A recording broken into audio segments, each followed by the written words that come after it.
What's going on, everybody? Minnesota Fishing Brothers here. We got another review today. Today it's the Engel Bait Cooler. Let's check it out. So first off, it's just a basic cooler. I'm assuming most of you people have seen these already, but just opens up. It has a net inside, so you don't have to bring one of those. You just lift it out. That works fine. This net does get kind of stinky after it's had bait in it. It has an air hose that comes through the top, which segues nicely to one of my first points. Is the aerator that comes with it is awful. It's loud, it burns through batteries really fast, so we switched to the Clam lithium aerator, which is a rechargeable aerator.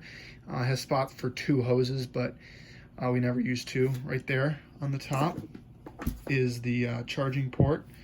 I can just take it off right here on the aerator.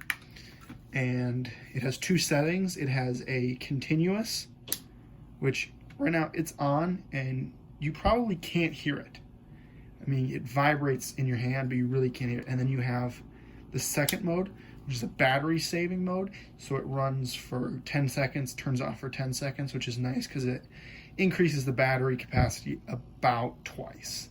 And I have nothing but good things to say about this aerator. It just lasts forever. It's super nice. It doesn't seem to be affected by the cold at all with the batteries. You can plug it in and essentially run it forever on that. And it is just a seriously needed upgrade to if you buy one of these coolers. It's not cheap though. It's like a $40 aerator, but you never have to buy batteries when you run out. So there's a little bonus for you. On the other side, we've stuck this little Rapala sheath. I have no idea where it came from, but it is a handy dandy little thing. Let's pull it off for you there. It's meant to go on your belt, but we clipped it on there. And in there we put jaw spreaders, which are nice for pike, and a pair of long nose pliers, needle nose pliers, which, you know, we've all caught pike before. They are a necessity for pike fishing. And they just stick in there super nicely, which is great because we leave this just out by, because it's insulated, we can just leave it out by our one of our tip-ups, and then we don't have to go run back and forth to get minnows. You can just grab them right there.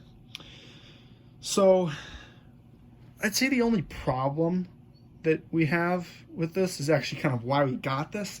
We had one before that was a just a cooler. Now, and that one leaked super bad. This one fixes most of the problem with this rubber seal, this white rubber seal around the edge.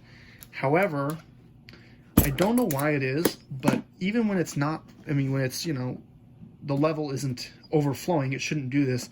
Water bubbles, and I think this is because you're forcing air into something that's sealed.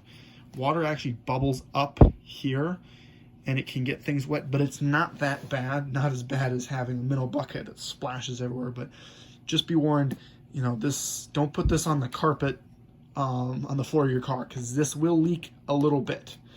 But other than that, it's an awesome cooler. The reason we got a small one like this, I mean, they make up to a 30 quart, is because unless you're using big suckers, which we don't use big suckers a lot, we normally just use medium suckers, it's great because you don't have to lug around a ton of weight.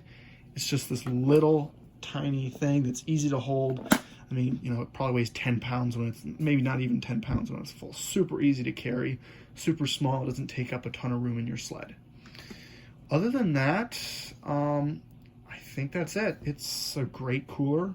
I recommend it. It's not cheap, but I mean, it's the best. So the best for a reason. It really does everything we hoped and expected it would do. But other than that, yeah, that's it.